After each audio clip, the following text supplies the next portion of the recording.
Hey everyone, and welcome back to another live show here at the Smoking Studios on the Rocky Mountain Cigar Show. I say this every week, but I truly say this with a sincere gratitude. I thank you very much for the ability to do the show every week. We have an absolutely fantastic person on the show who's everybody that watches the show absolutely knows who Dan Thompson is. Everybody knows he's somebody that means a lot to me. He's helped me out in personal life and some business side of stuff too. So it's always a great time when Dan comes on. But we have something really fun to demo tonight and demonstrate tonight. And guess what? Not only are we going to demonstrate it, but it took a little finagling by me. All right. And I had to promise some things, but I got Dan to agree to give the link over for the people watching the show tonight for what we're going to play with. All right. So definitely stay tuned for that. We're also going to be doing some big show giveaways. I think we're going to be doing, I don't know, 5 or 6 5-packs of Micallef A's given away tonight. So definitely stick around for that. It's going to be an absolutely incredible show. But before we bring on the man, the myth, the legend, the great Dan Thompson, we're going to go ahead and say thank you to all the show sponsors that remotely make this show possible. As this is a Micallef sponsored show tonight, Micallef banner will be the only one at the bottom.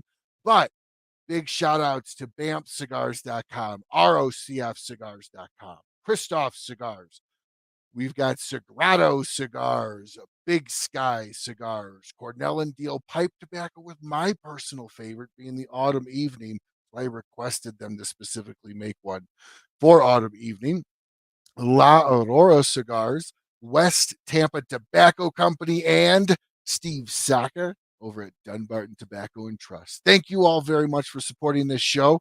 But like I said, as this is a Micallef show, pro family business, pro growth, and pro cigar rights, we're going to go ahead and bring in Dan the Miracle Man. How you doing, brother?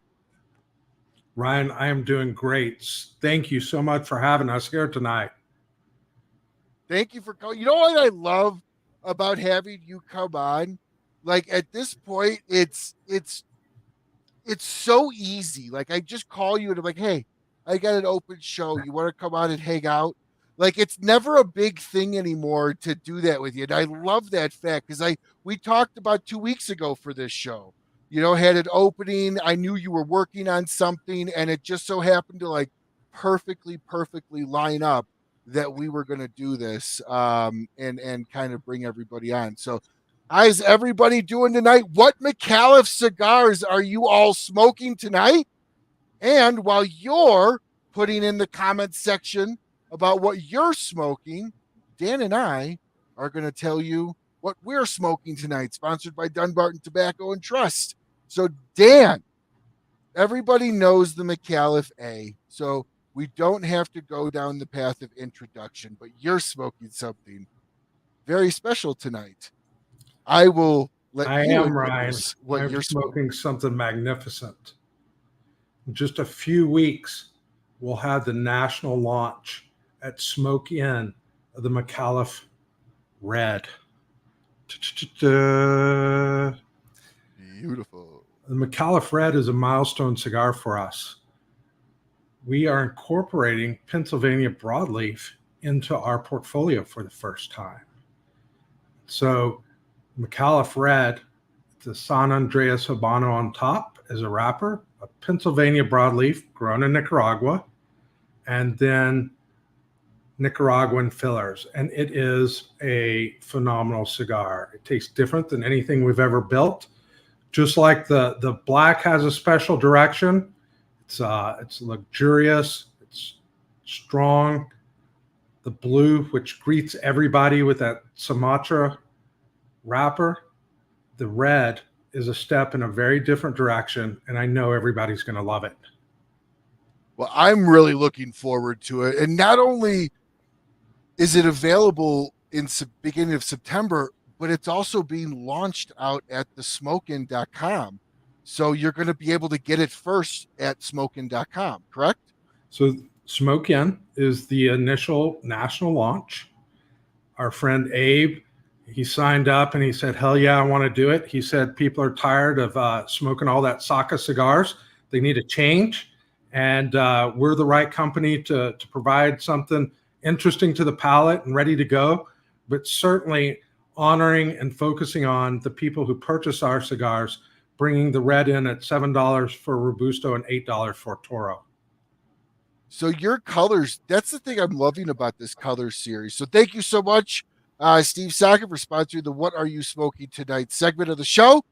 Now, that's one of the things I'm loving about the color series. And you guys are showing that it can be done. In a down market, in a down economy, the dollar shit, you guys are showing that it's really quality that matters, and you can make something that's super quality without having to demand an awful lot for it. And I think you guys have found like such an incredible middle point between value and quality that's kind of almost unmeasured right now. I mean, with the success of both the blue and the black, I mean, they're flying off the shelves. I'm excited to see what the red's going to do. Yeah, Ryan, we exclusively build cigars for family-owned brick and mortars. And so with the red launch being this fall, kick off with Smoke In. And then over the next 30, 45 days, we actually begin doing what we're calling Micallef Socials this year.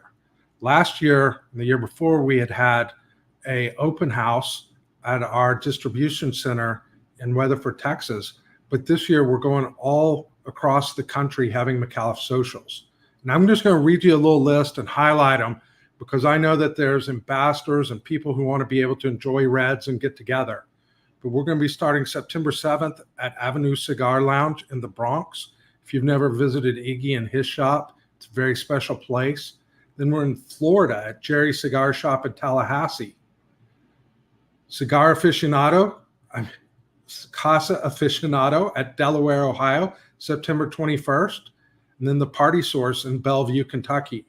I know many of our ambassador fans who are here today, these are some of their favorite shops.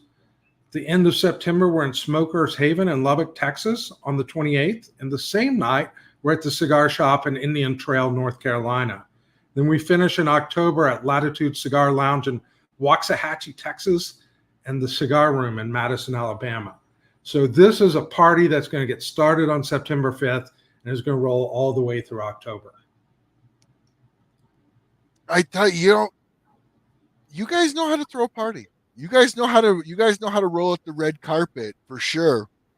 And I do gotta ask though, because one of the things that I could see people say, oh, and you and I kind of touched on it a little bit earlier. Why are you guys rolling out the red carpet for a $7 cigar? Like you guys are treating this like it's a $20 cigar. Like you would think a celebrity is behind it. Like you guys are really, you didn't do this for the Leanda.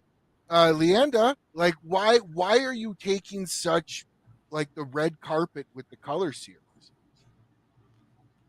Well, we worked for 4 or 5 years to be able to build this color series.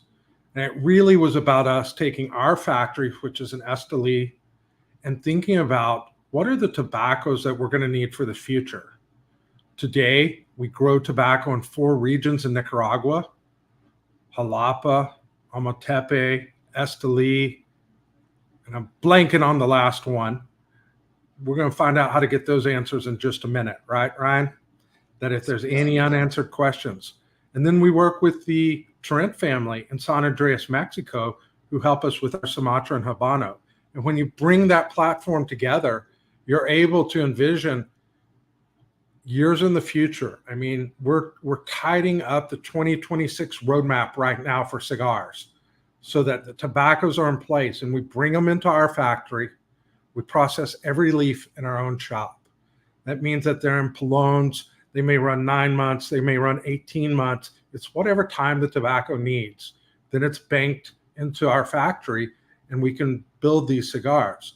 What happens is when you're a brand, It's difficult because you have a factory partner between the fields and your end customers. But as a direct manufacturer, we're able to bring these cigars in the $7, $8 range. And it's about bringing that volume through the factory. And, I would encourage everybody who loves world-class cigars, the black, the blue, the red, they're all very different cigars, to tell their shops that they're interested in them. We want to be a brand that's in partnership with your local brick and mortars so that there's options for them to build a business around instead of having to compete against those online giants. And everybody knows this about Dan. Dan is not the biggest fan of strictly online giants. The Micallef family is hyper people. You could ask Dan stories privately if you want, but hyper focused on brick and mortar. Well, and that's what I love. Reason, Ryan. If we want to have cigar rights around the country to be able to smoke, you better have a strong family-owned brick and mortar. You better have a strong family-owned brick and mortar shops in your community, because it starts at the municipal level. It's not all about the federal level. You want to be able to smoke in your parks and in your backyards even. It's the municipal shops that fight that fight. So it makes all the sense in the world. The community occurs in the brick and mortars. And, we work with great partners who are family-owned and have online shops, like Abe at Smoke Inn, like Dave at Two Guys. And if you don't have something available, those are great alternatives. You don't have to go to those people who think they're Walmart or Amazon for cigars, who are trying to displace the family-owned shops. Correct. No, and that's one of the things that Micallef prides themselves around. And you guys have firmly planted your flag in the ground on your stance in several different opportunities to show that too. You guys have done that. So, well. Before we get into the new tool/toy that Dan has been creating. Now, here's one of the things for anybody watching this that's new, that doesn't know Dan. Dan has an incredible tech background. Okay, I'm not going to sit here and say that Dan's the only one that could have done this. But I will say I'm not surprised that Dan is the first one to do this, because that's just how Dan's mind works. I do think he is also one of the rare people in the cigar industry that can absolutely build a system like this. So instead of me being a little cryptic about it, Dan, and you understand this at a level far more than I do, and we'll get into kind of the background of it a little bit too, as far as where you see this technology going. But explain to everybody what we're going to play with. I will be releasing a link in the comment section. Everybody, I challenge you. This is the first time ever this will be released in the hands of an audience. We will be doing the giveaways around this tool. So Dan, I will let you explain it. Yeah, absolutely. Ryan, thank you so much. The Micallef Ambassador Group is where we do a lot of conversations about what's happening at Micallef Cigars. We talk about the news, the ambassadors. Richard Beard's hosting now the Monday roundtable with the ambassadors. And they actually got a look at it about a month ago. And that's the way it should be. We should start in our family with the people that we know and trust. But I'm honored that you're willing to kind of share this preview with your audience. And go ahead and share the link. What we have built is an AI engine. A lot of people are familiar with them with ChatGPT, or they read about them in the news. But our passion is cigars. And so we really wanted to be able to think about a new and different way for people to engage and learn about Micallef Cigars. And so we've built Ask Micallef, and it's actually quick. Go ahead. Copy that link, everybody. I was hoping it was going to be a clickable link. I can't see if it's clickable on my end or not, but copy that link. post it in your URL and sit back and enjoy the ride. Go ahead, Dan. Yeah, so what we're sharing tonight is a temporary link that's part of the building process. It's a preview. And if you've ever used ChatGPT, we use the same technology that ChatGPT is built on. It's a company called OpenAI. And OpenAI allows us a platform to get an entire universe of knowledge, but it never understands the specifics. What makes Micallef cigars? Why Micallef cigars? What are the blends that we have? You know, why join the ambassador program? And we're able to bring that specific knowledge together into Ask Micallef. And for the people who are interested in the geekiness of how it works, it uses a technique called retrieval augmented generation, or RAG, which incorporates Micallef cigar information into Ask Micallef. So I'm excited that the people who are here with us tonight are going to get to play with it and share some feedback. And certainly, you know, as something's an early release in artificial intelligence, we may get some weird answers, but I think that we're going to have a lot of fun and see that it's a pretty good storyteller. Now, I can attest, Dan let me play with this. Dan gave it to me because I'm weird, right? When I go down this stuff with ChatGPT, you can really have some fun times. And I went down the weird avenues. I tried to break this thing. I tried to get this thing to tell me something it shouldn't. Dan has done a really, really good job curating all this data that's in here. Hey, how you doing, Marshall? So, Ryan, it's so fun seeing so many of our friends on here tonight with us. So this is going to be great. Thank you for hosting it. Oh, dude, thank you so much for trusting in me to bring something like this. It's like a beta test, if we're going to call it. So this is the Rocky Mountain Cigar Show beta testing episode tonight. That's right. I was actually going to say that, but I didn't want to give it away. So everybody, please click around, have fun. By the way, Dan can see everyone's IP address, everyone's name. If you type in something, be careful. No, I'm totally kidding. And Dan, actually, on that point, can you touch on the security of this? Because that could be, you know, somebody's apprehension. Yeah, no, it's a great question. When you go and experience any AI engine, whether it's a chat bot that's helping you on a banking site or it's Ask Micallef, the information is anonymous, but it has details about where it came from. So I can't look at it and say, hey, that came from Richard or Ryan, but I can see the chats that happened, because one of the parts about Ask Micallef is we take the information that people are asking about and we can analyze it later and help it shape the direction of our marketing for where people are asking questions. So the information comes in anonymously, but it's stored in a way that we can later analyze it and try to understand what people are asking. You know, if there's a complaint that's reoccurring, or if there's something that people are really interested that maybe we haven't talked about or articulated very well, that's the tool that it gives us later when we look at the bulk usage of the system.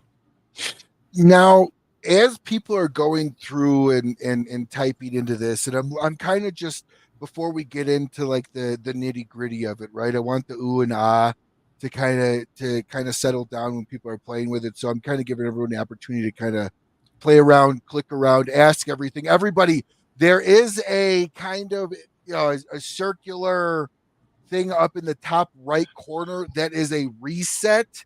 Reset it as you go down, ask it a couple of questions and then reset it. Dan said that is the way that you will get the best, because it'll get the best answers. It'll try to look up top for what else you're talking about, because you could ask it layers and layers and layers and layers of questions. So one of the things that I did to it is I created a story on how Dan Thompson saved the world using Micallef Cigars and sent it over. And I tell you, it was funny. But then what you can do is underneath that, as long as you don't clear it, you can then go in and go, okay, here, change this aspect of the story and put this in, and it'll rewrite it for a completely different side. So here's what I want everybody to do that's using this.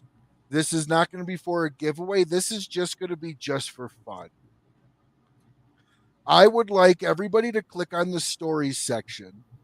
All right, after they've hit the reset, come up with a funny, interesting, thoughtful, heart tugger of a story, whatever you want, and let's post it in the Micallef ambassadors group and tag Dan and myself, and we will read those, and I might do something special for the one I like best. So definitely do that. Tag me, tag my show, tag Dan, and let us read what you guys come up with and the creativity around it. And again, you can fine tune that story below without resetting. You can change aspects of it, ask it to change aspects of it, and it'll rewrite it. So have some fun. We'll give you guys a week to do so. If nobody tags me, nobody does it, so be it. But if you do, and only one person does it, looks like that something's only the one person. So it's really simple. So let's go ahead and let's get that going. Tag Dan and I. So Dan, why create something like this? Why? Because this is not like I'm opening up an app and typing in some color codes for background and setting font. This is intensified work and data management. Why do this? Well, I think at the heart of the community that we love around cigars are great stories.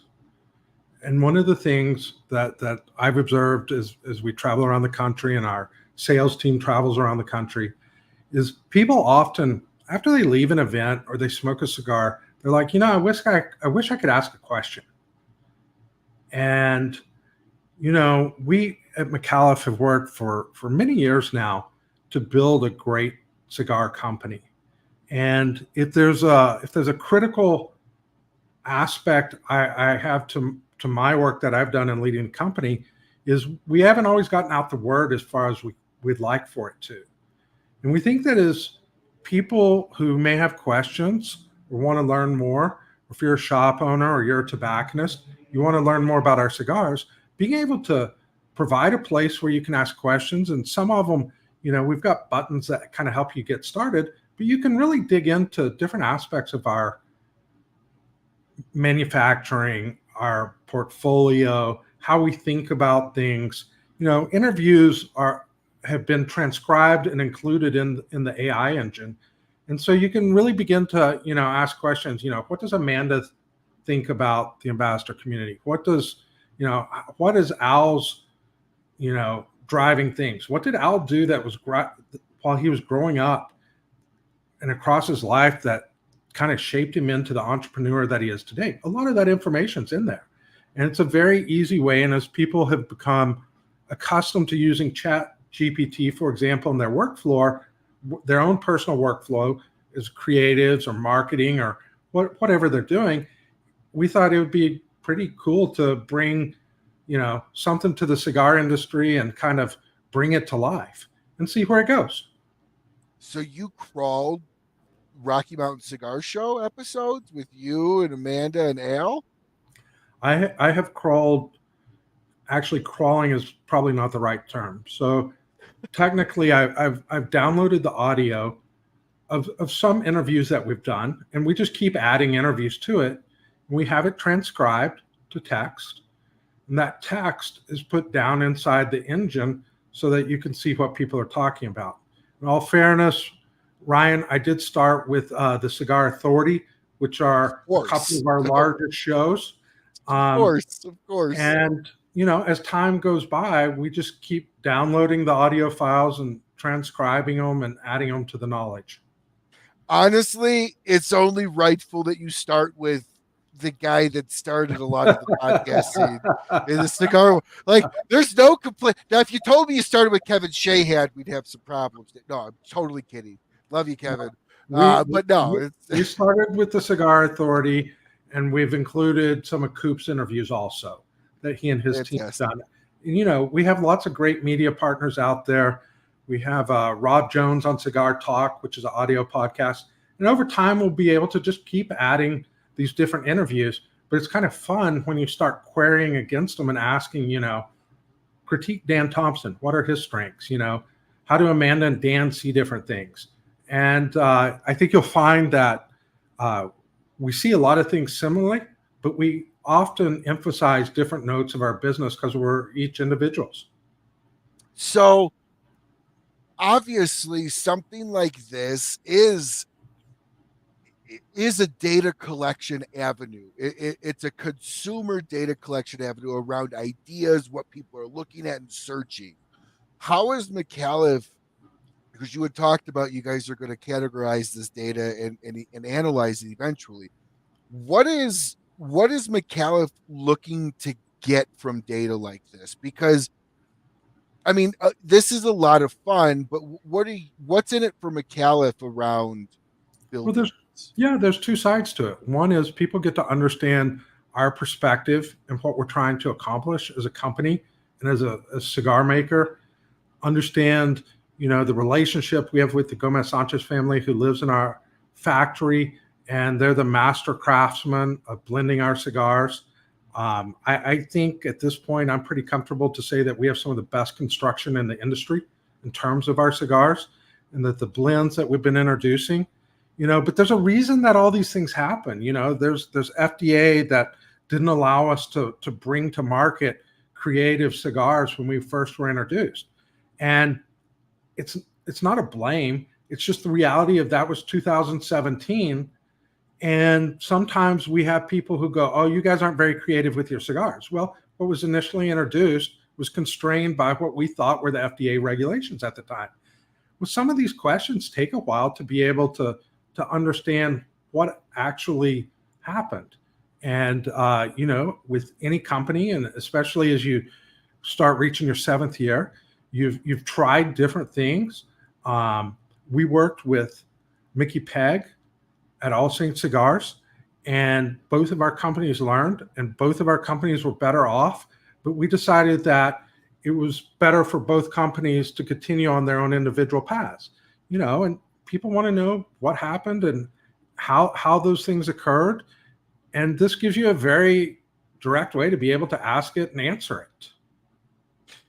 Now, on that point, I will say every time in life I look back and go, man, I wish I still had that friend in my life. And not saying that Micallef and All Saints are not friends, very friendly, very loving towards each other, very everything. This is just a story. Every time I look at it, I always go, you know what? That person came in my life at the right time and maybe left at the right time. We had learned what we needed to learn from each other. And is that kind of what you say the All Saints, Micallef, you guys connected for a little bit, learned a lot from each other, and then decided it was going to be mutually more beneficial to go each other's own ways I think after learning what you could? I think that sometimes people misunderstand the challenge of being small and upcoming companies, and that you have to take risk and try new things. And sometimes they produce results and you're like, I want to double down. I want to triple down on that. Sometimes you get a set of results that are good, but you decide it's time to turn and pursue a different direction. And, in the case with All Saints, Mickey and Frank are fantastic people. Mm-hmm. And it's just the companies need to move at different cadences. In the All Saints case, he's got a great manufacturing partner. In the Micallef, we are our manufacturing partner. And so you just have to be able to reach out and try things. And there's no regrets. I mean, it was a phenomenal experience, but I could also say that we also, during the time of FDA regulation, we produced a line of cigars called the Bold Cigars. And the Bold Cigars were prepared by another manufacturer, because when you're building a factory for the first time, it's very difficult to control your cost and bring them down to what probably the market is expecting. And so we bridged a period of time with the Bold Cigars We learned a lot. We learned so much from our ambassadors on what flavors and taste profiles they thought were interesting. In the color series, we're coming back with different versions of some of those stories. I know that people enjoyed broadleaf that was in the Micallef Bold. Now they're going to get to try the Micallef Red, which has broadleaf in it. It's a very different cigar than what they experienced first. But the idea is every time you make a decision in business, you want to be able to understand why you made it, how it came out, and then you judge what your next step is. And so Ask Micallef kind of provides all that history to different levels. And there's a lot of things that are true and exist in our company that have been unexamined by the cigar marketplace. There's very popular shows like Cigar Dojo that when we started collaborating with them, they didn't realize completely that we had our own factory and that we processed our own tobacco and that we grew our own tobacco. And it's not their fault, it's our fault. And we have to get those messages out and help people understand how we're growing, we're listening to our ambassadors, and we make updated plans. Yeah, that is the beauty of something like this. It is your company's information. It's a choose your own journey around how you want to learn about Micallef. Like that's the reality of it. That's why we wanted to put out a new tool that maybe hadn't existed in the cigar industry. It didn't exist anywhere on earth until November 27th of 2022. So you're talking about something that's 18, 24 months old. Other industries are implementing it. I guarantee there's potential new cigar enthusiasts who want to be able to learn, that are familiar with those tools. And we want to be able to be a point of outreach for our industry. It's not just about our cigars. We have Cigars 101. We talk about fermenting and different things. And it just gives people a way to explore and learn about cigars that wasn't previously available. No, absolutely. And, in fact, let's just go ahead and show this. Say I'm in the lounge. I'm in a humidor, right? And I'm looking at Micallef. I've never had one before. This is released and I know about it. And I'm looking at, we'll say, if I like Espinosa, sorry. You don't have to spell stuff right. I know. It's my ADD. If I like Espinosa cigars, what Micallef? So before you hit enter, I like? It's very interesting. So the system is going to understand who Espinosa Cigars is, kind of what features dominate their landscape in terms of tobaccos and taste and where they are as a company. And it's going to look at our blend portfolio and it's going to begin to think about what maybe some recommendations that would be interesting if you're an Espinosa smoker. So go ahead, show them what it does.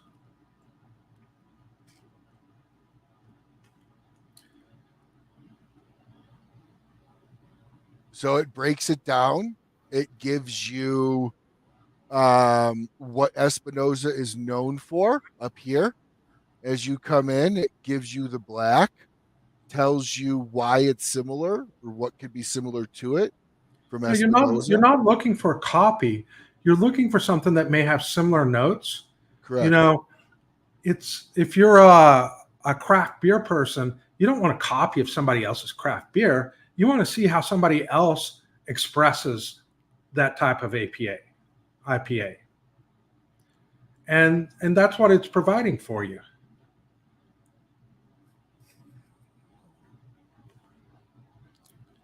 So everybody, that's kind of the fun part about what this does.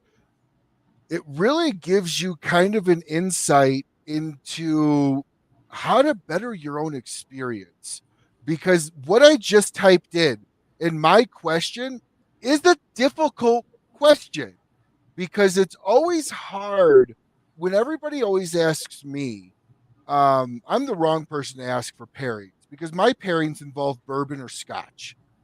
Outside of that, or rum.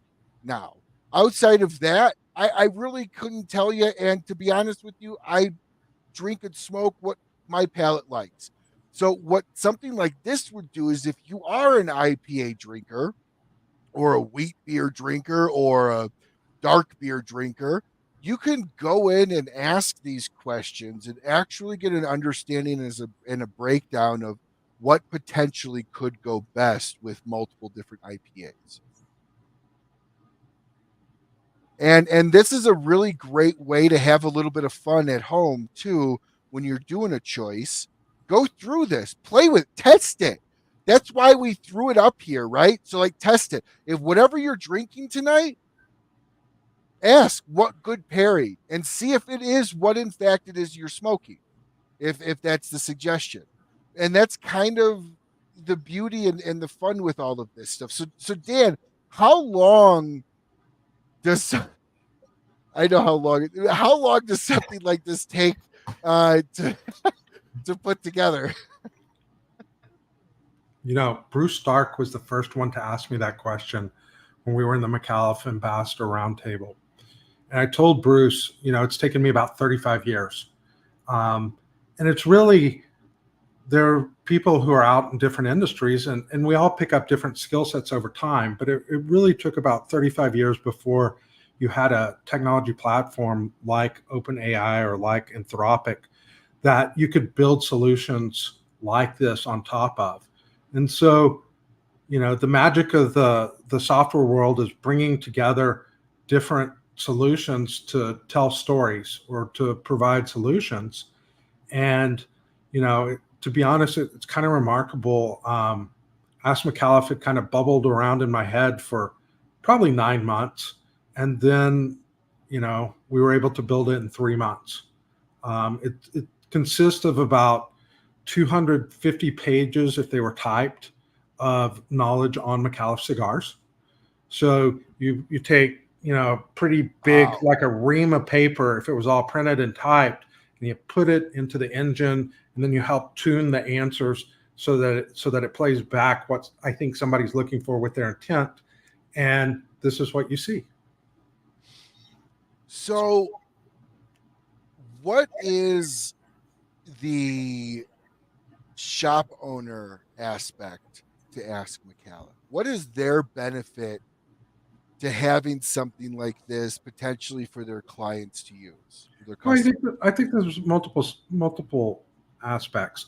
You know, I think in our business, in the business of Micallef Cigars, we want to continue opening retailers and getting Micallef cigars on their shelf. And so this gives somebody who's an owner or tobacconist a tool to understand our story. You know, they may have to start at, you know, who's my seller in North Carolina? Type that in. Who's my seller in North Carolina? Right? And so they may be doing the most basic things like discovering who's going to be supporting them, to understanding our story, why Micallef. And then as tobacconists start working with our products to help educate themselves so that they can introduce them to consumers. You know, in an ideal world, you know, we have ambassador programs and we have Fave 5 where people get to play a contest and submit the bands that they smoke. And we make giveaways to other retail shops. And it's very interesting, you know, how this information can help a store build an audience around Micallef cigars, which of course is our goal. We would love to be able to get our cigars, because they are well priced, into the hands of people and get it as part of their weekly rotation. And this is and will always be a free toy for the consumers to use. Of course. Will there be any login creation, login names, anything like that? I don't think that it is, because it's really about people being able to understand us better. You know, I certainly like to be able to, I've shared it with several tobacconists in our region. And I'm like, hey, you know, when you've got a consumer in your shop and you want to make a pairing suggestion, come in here and ask it. Let it help you with some of the work. You know, it understands our portfolio. It understands what people enjoy. And so, you know, I think of it as, you know, expertise that's in your pocket about Micallef cigars. And while it'll grow and get better, I think that it's a approach that, many of the other brands have some great training programs and what they do, but very rarely do you have something where you can just ask it questions directly and it can help you. Okay, so you brought up something that I was actually curious about. It's only because I'm twisted and I'm mentally ill when it comes to training. I love training. I know it's weird, right? I do. I don't know why, but I love sales training courses and classes. Is this something that Micallef can use to train new reps with? Well, it's not just about new reps. It's about helping the tobacconist to actually work on the floor. No, I know. I'm talking about, like, is this a tool that you could set up or have set up in a way to run new people that are part of the Micallef family through Micallef programs? Yeah, like I mean, training tools? absolutely. It's very good at that. And we're going to play some trivia in a minute. It's a great example of how, trivia could be played at contests for events, and trivia could be played with people who work and they're trying to learn. It's very hard to learn all these cigars in a retail shop. Think about all the brands and the different SKUs, and being able to have, all the answers in your pocket. I hope that people find it beneficial. No, I think people are going to have a lot of fun with it. I found myself playing on it extensively and having a good time putting just stories together. That's really where I had a lot of fun with it. It was just creating outlandish stories, right? You know what I do want to see? I want to see how truthful it is. Sure.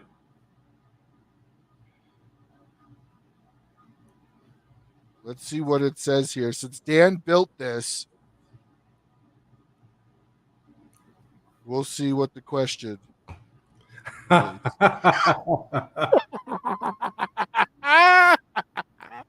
So let's see. Age-old question of intellect.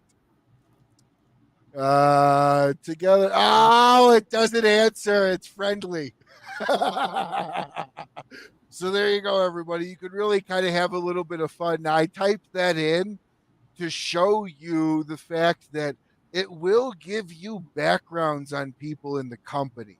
It'll give you a little bit of a history story of the person in the company. You learn a little bit about Amanda, experience in film and production, and then you have chemistry with 2 decades at Microsoft with Dan. So you are going to get a very in-depth look, I think, in a way that other companies don't, or other companies aren't necessarily as transparent with. Let's be honest, Dan. This is a lot of information at the fingertips out there for Micallef, and you really do have to kind of curate what goes in here and the safety of this. So what kind of parameters, or what kind of understanding around, like you had said, it so it doesn't show you how to do something you shouldn't be able to do? How difficult was it to create those parameters? Honestly, Ryan, it's pretty easy today. There's a lot of work done on safety around artificial intelligence, and being able to implement safe systems is pretty easy to do. I'd love to say that it's something that we work on for a long time. We just follow the best practices that exist by the leading companies in the world when it comes to AI. Now, I love it. ambassadors is like an interesting one. Yeah, I was going to say there's Larry's question. Yeah, it talks about the ambassadors. Now, after you've typed that in, ask it for more ambassador quotes, because it's a lot of fun. Our ambassadors contributed to Ask Micallef by providing quotes on the company. And, as you dig around throughout the system, you know what? This is a funny thing, and I'm going to tell you, and I'm going to be honest about it. It just hallucinated quotes right there. These are not real quotes. They look like real, but they're not. That's not a bad thing, but it's there. So hit refresh and ask for ambassador quotes and see what it provides. And as you work with artificial intelligence, you'll find that hallucinations do occur. Explain what a hallucination is It provides an answer. It provides an answer that sounds absolutely applicable, but it never happened. Now, these are examples of quotes from actual ambassadors in the group, Camden and Charles, and you can see some of the different things that they're saying. So what about what I asked before made it hallucinate? Part of the science and the art of running a real artificial intelligence is striking a balance between the creativity that you let it to have and the integrity of the answers it provides. And because we allow it to do fun things like songs and stories, we've given it space to create some creative output. And so sometimes they occur. Okay. So this is actually a funny one. Well, so I will let. I hope you see what I saw. Go ahead. Yes. I will let you explain really quickly the idea behind who likes turtles as we show the question. So Rigged is one of our favorite ambassadors, and everybody in the ambassador community really helped us with great quotes that we've incorporated into the system. And Rigged had to take his special place of being contrarian, and his answer was, I like turtles. And so if that's the quote that he wants in the Ask Micallef, that's the quote that we'll build in Ask Micallef from Jay Rigged. So this is a lot of fun. So here we go with our first Micallef question of the day. All right, this is for a 5-pack. First one that answers this correctly gets it. All right. Without cheating, everybody, without cheating, because that's no fun. What year was Micallef created? And we're going to look for answers on Facebook, right? Whatever shows up in this chat. Facebook and YouTube. Facebook, YouTube, and Rumble. Yeah, anybody can win. You gotta have to know the correct answer, Richard. Yeah. Oh, of course, Richard.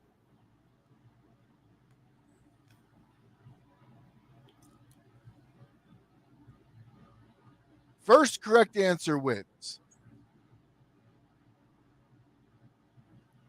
Oh. All right, we'll do a little Jeopardy. Richard Beard comes in at 2016. Richard, I commend you for waiting very much. That was an honorable thing to do, to wait for a little bit for people to answer, because I knew you were going to know that one. So now, Ryan, what happens if two people tie? Because I think that Chad may have tied at the same time. Well, then they both get 5-packs. That's the way it should be done. Absolutely. Awesome. Listen, everybody. So the reason why this giveaway happened, okay, so this is how giving back Micallef is.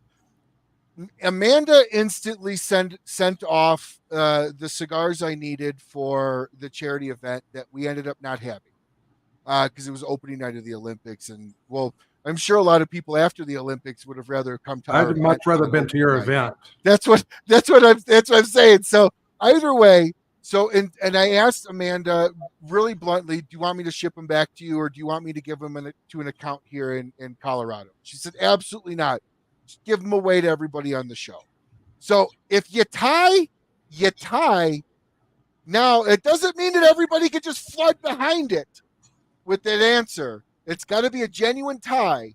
Then you will have a 5-pack coming your way. And the 5-packs we have are the Gordo Micallef A's. Oh, awesome.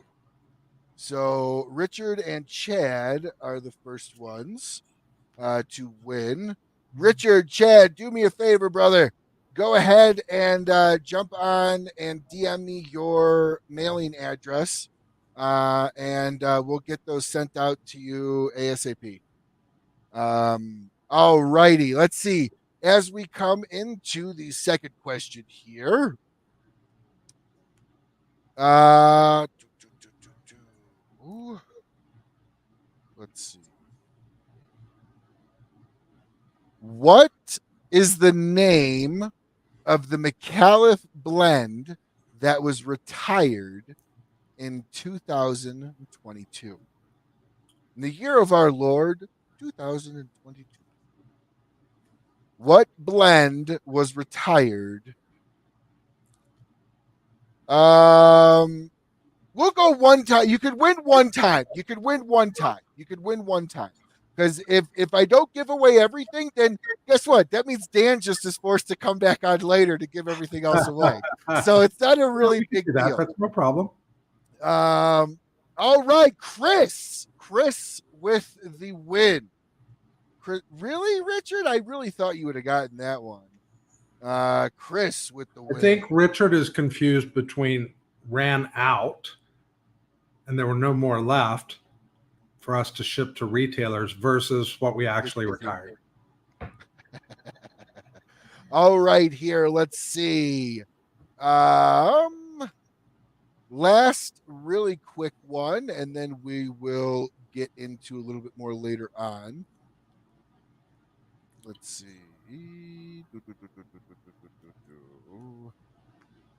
What is the name of the cigar blend that features the Habano wrapper? Habano wrapper.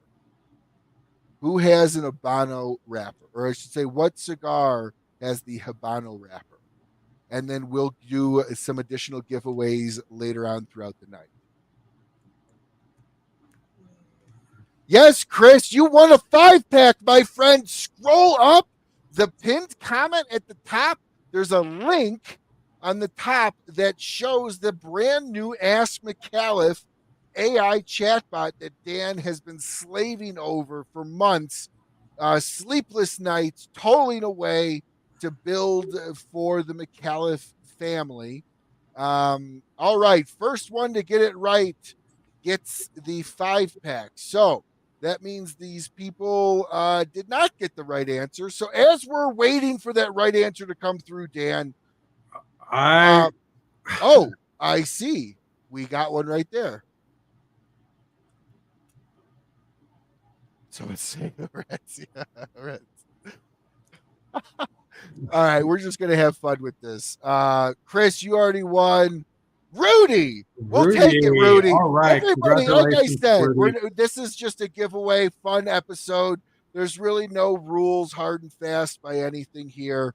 So we'll make sure we get this stuff out to you as well. Please reach out to me, Rudy. DM me your address or shipping address, and I will get this out to you as soon as I can. All right, so moving on here, Dan. What has been some of the biggest joys of building this? What have you learned about Chat GPT and this interface that you love? And then what have you learned about this type of user interface that scares the shit out of you? I love the fact that with just a minute or two or a couple examples, anybody can jump in and use it and learn and have fun, because everybody understands the paradigm of texting or direct messaging. So I love that fact. And I love the fact that we could bring our knowledge and stories into this type of environment and be able to provide it for people, especially, you're at home and you have a question, boom, you have an answer right in your deal. You're a tobacconist, all that information is available at your fingertips. What I dislike about it, is that the right question? Well, and I'm not talking about the Ask Micallef interface. I'm talking about this AI world, this chat world. Oh, like where let me take a bigger step. So, Amanda and I use it in our workflow every day. We are using, and we have internally built versions for the different businesses that we run, that it helps us write our copy for our customers and our marketing. It's absolutely amazing that with some training, you can build just very powerful tools. For a small, medium business, it's incredible. I know they're going to do great things in the corporate and enterprise world, but I'm able to take these tools and be faster and more agile than most. And I love that fact that these things exist for us to do it. Most interesting case of using the AI is a personal one. I have a brother who has serious mental issues and drug issues. And we were able to take some of his correspondence to us as a family, where he's upset. It's hard to follow him. You know, he's untreated right now, and we're trying to get him help. We were able to take that correspondence and ask it to analyze it as though it was a psychiatrist or a psychologist. And being able to have it produce that type of analysis and insights, you know, it's been an invaluable part of the process of us trying to work with him and different people across the community. So what's available at your fingertips today with AI, if you're not using it, you should start playing with it, have some fun with it, and then you'll find what it can do for you in whatever position that you have. You know, whether you're clergy working on your sermon, or you're in the business world and you're working on your copy, it's pretty amazing what's possible today. Or if you're a business owner, type in your product, give an explanation, tell it to write a marketing pitch for you. Absolutely. That's what I meant by copy. Yeah. Okay. Marketing copy for you. Very little of my correspondence, you know, when we're looking at contracts, we may just run the whole contract through it and try to have it analyze it from a couple different perspectives. There's a lot that we're using for it. Manufacturing accounting is a very special area in the accounting world, and we've used the AI to help us clarify some accounting scenarios to help us understand better. And you know, it's not that it replaces our external accountants or auditors, but it better prepares me as a generalist and a leader for a company to be able to have the right questions when I'm working with a regulator or an auditor or whatnot. Now, I know in my world, I work for one of the largest ERP, enterprise resource play, which is essentially a huge financial tool. And we're using AI to be able to essentially for you guys to just ask random questions around your finances, and it pulls that data and presents it to you in that fashion. Now, from a business aspect, is it harder or easier with this? Let me ask you this differently. The data has to come from somewhere. So the data still needs to be collected, still needs to be taught and learned. But is it easier once that data is to find it today, or do you miss kind of an old way of looking at it? I don't miss an old way, but you know, maybe it'd be helpful to talk about, you know, in my work, I use a lot of Excel and Power BI, and those are driven off of very precise data models to be able to answer very specific questions. Like when we're looking at, you know, which product SKUs are moving at different levels and how that occurs. And it's a hole that exists right now inside of AI world to be able to analyze a spreadsheet. It can take columns of numbers and do some very magical things. It can shell out and use things like Python to analyze it, but the actual large language model that's making the magic happen, it's just terrible on spreadsheets and data sets. So there's a lot of work that'll continue to evolve with this, but it's the creative aspects. We have a lady that works with us that does some of our back office project management, and she was explaining to us how she's loading in her projects and having the AI help schedule the different milestones for it, you know, and to me, I was like, wow, I didn't even think that scenario would be possible. And she's using it all the time.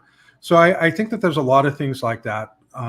There's certainly a downside to it. I think that anytime major technology innovations happen, there's going to be the impact on the workforce.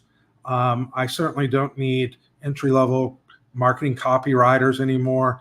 You know, a senior person who has this tool set is much more valuable than just entry-level copywriters. And so I think that people who learn how to use these tools and platforms will develop superpowers that are going to allow themselves to compete at a very different level than they had. And unfortunately, some people who choose not to use them, it's going to be hard, because it's going to be like they're trying to do accounting, but all they have is an abacus. You know, they're trying to move the beads back and forth. And they're like, the spreadsheet thing's never going to happen. And it is. It's real. And I hope for my friends and family and, all of our ambassadors and whatnot, that they see this as an opportunity to develop something new skill wise, as opposed to hanging tight to the abacus. That was the great way to do accounting in some probably Egyptian period. Every time I hear somebody say the word abacus, I always think of the second Meet the Fockers, when Robert De Niro's character gives their grandson an abacus to play with. It's just like, oh, fun. This is a lot of fun in abacus, you know. But so this thing is all great, and one of the fun things of having somebody like you with your background is you've you've been in this tech space with the very virgin development of AI. I mean, you probably were inside of in Microsoft during the little rumblings of what AI could do, the potential, and now you see it to what it is here. What would how would you change somebody's mind that's scared to use something like this from somebody that has seen it from infancy to now? Well,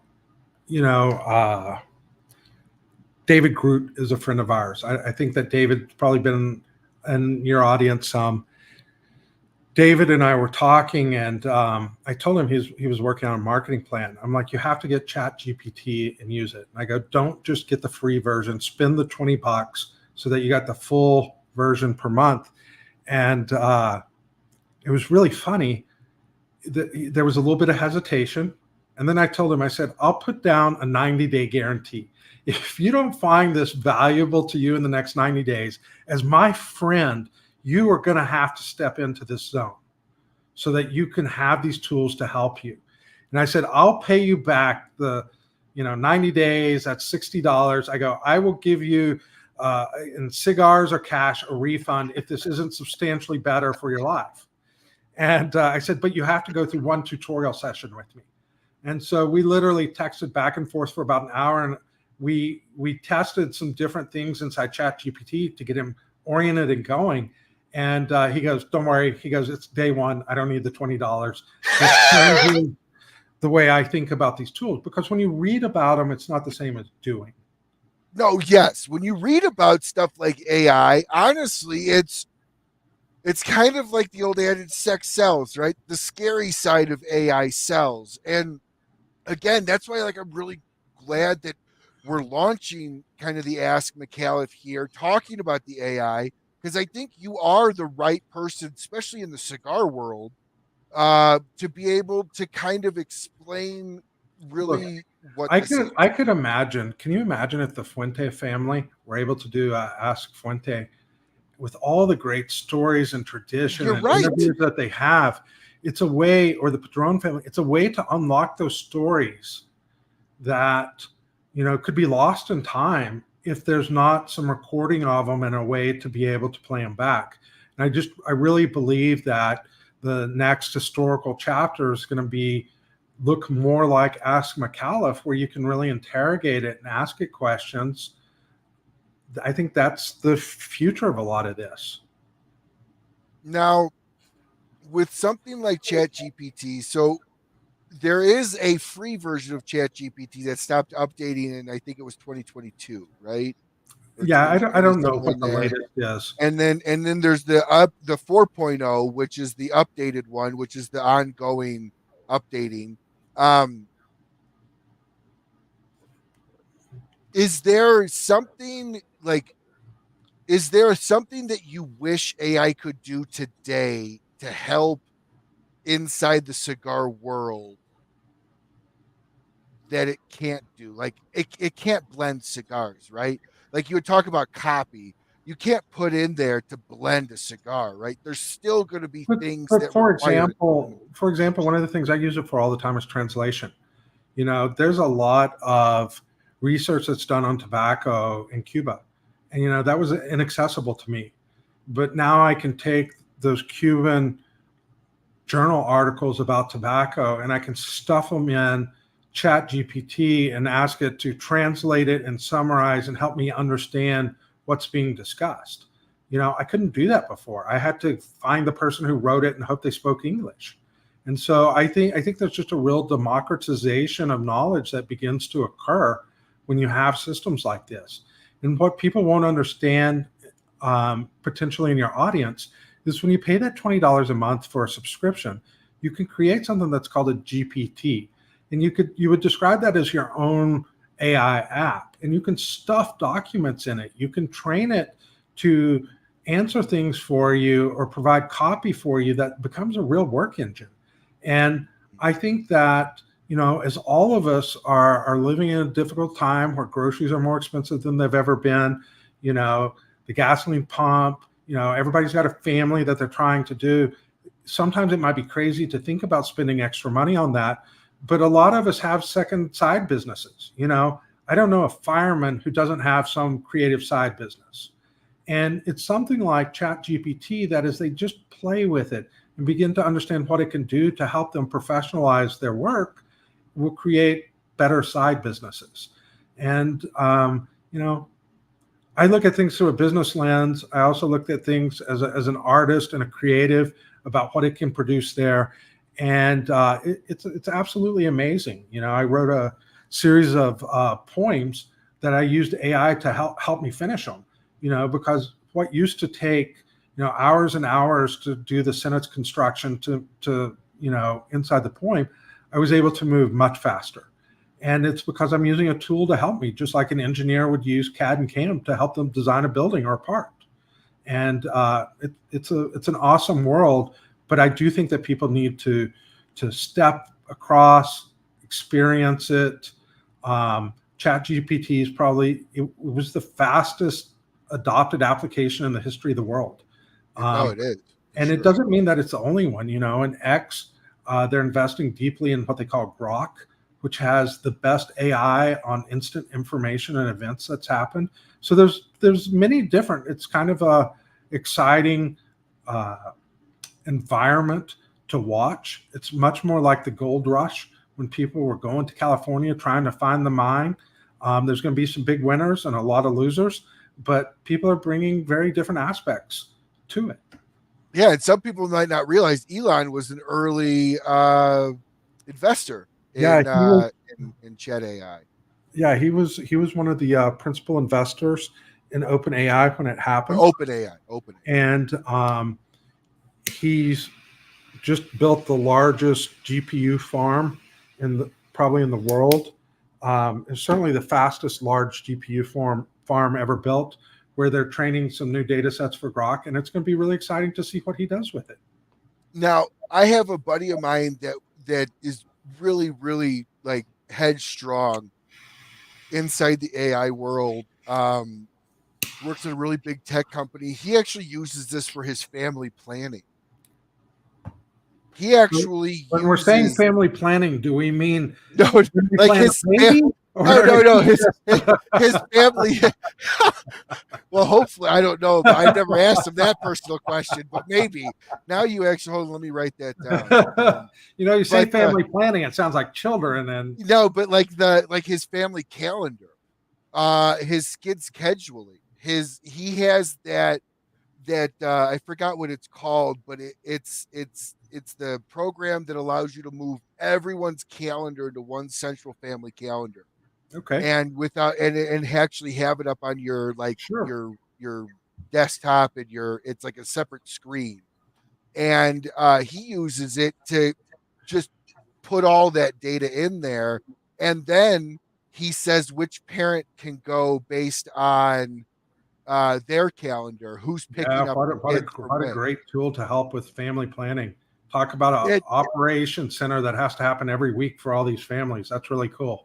Yeah, and you can do that's kind of the fun side of it. Now, the scary side of AI, and this is just because we're talking about AI, we have to talk about it.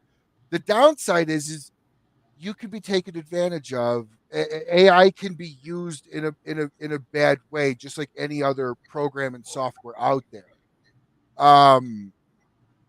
what in your mind, as it sits right now, is something that concerns you around AI security? And I ask the question because Congress is coming up and they're actually going to be holding, whenever they can, hold meetings, because Congress is pretty useless regardless of what side you vote for. That's how I stay apolitical, Dan. You like that? Uh, so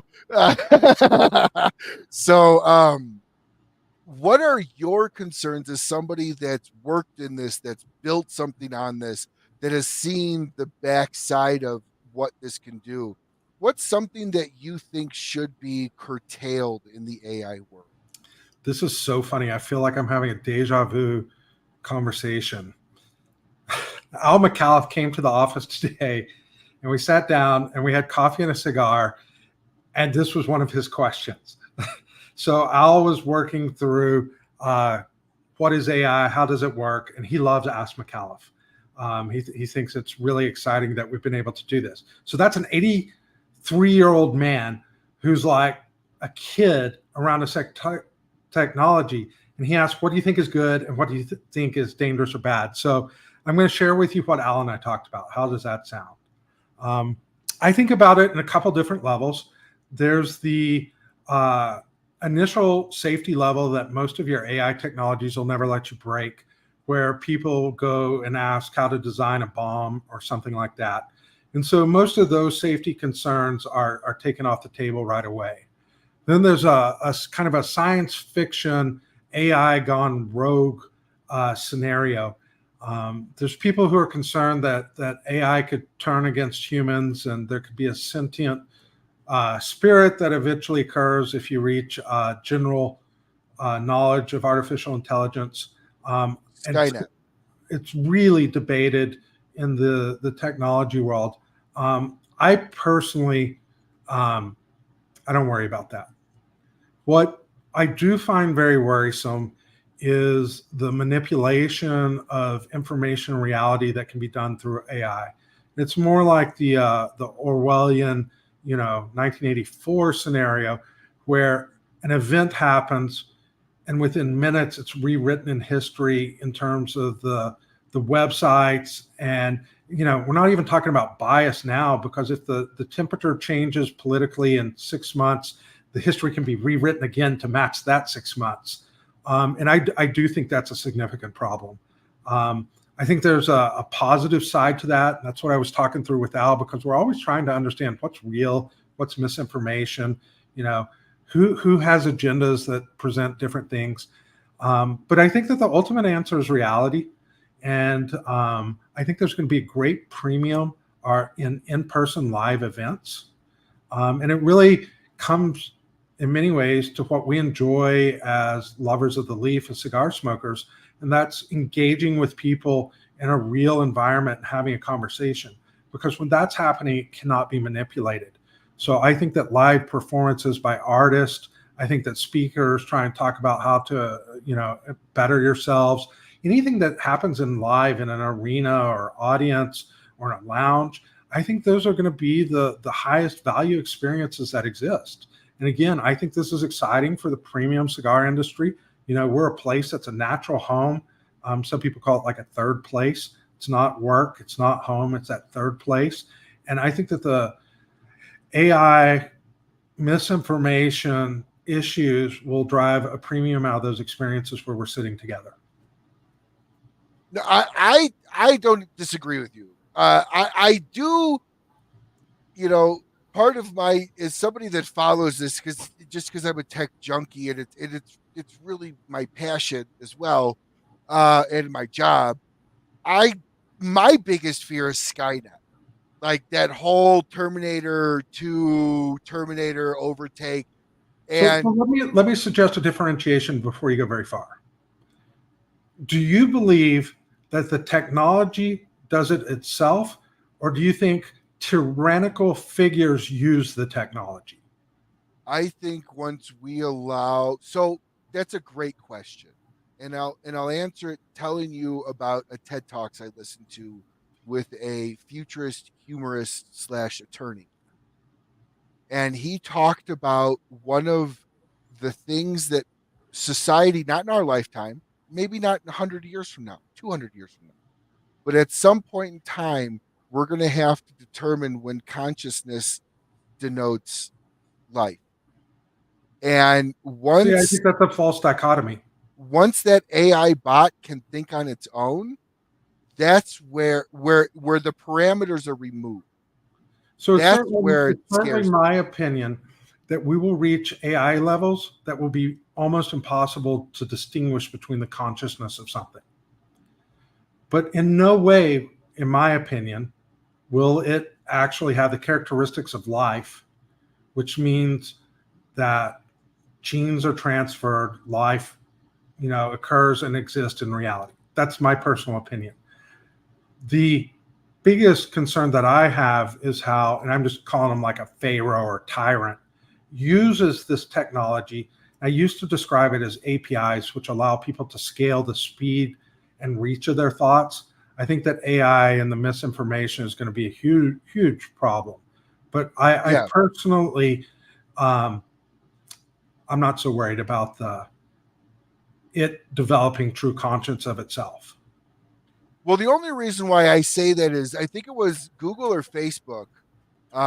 It's a Google engineer that I know who it created, is. that created, and they got the two systems to talk to each other, and within minutes they created their own language using real words in ways that unfunctionable sentences could be formed in sense that you and I would understand. It scared the shit out of them. They pulled the plug. Like, Well, that's what I'm kind of referring to. Like, at what point, and again, it's not going to be our lifetime. It's not. I don't believe it's going to be. But like, what this guy was talking about is at some point in time, you're going to have to determine what is based on how something thinks, life or not.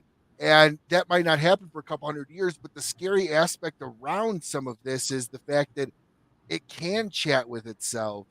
It can do that. yeah, I don't find that very impressive. I mean, it occurs.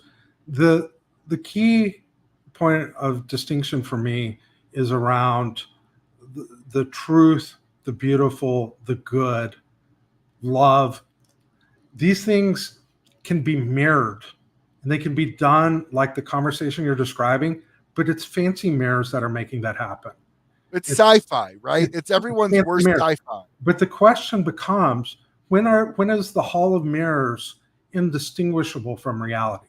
That's the question. And then you have to ask, is reality distinct and separate, or is the Hall of Mirror experience the same? And I think that the Hall of Mirrors, like you're describing, very much so. It's going to be so hard to tell what's real and not real. But, the human capacity to feel love extends beyond our neurological synapses. If you've been in love and had your heart broke, you feel it in your whole body. And the reason that you feel it in your whole body is because you're embodied with a soul. And I think that it's going to be very hard to tell the difference between the Hall of Mirrors and that form of reality.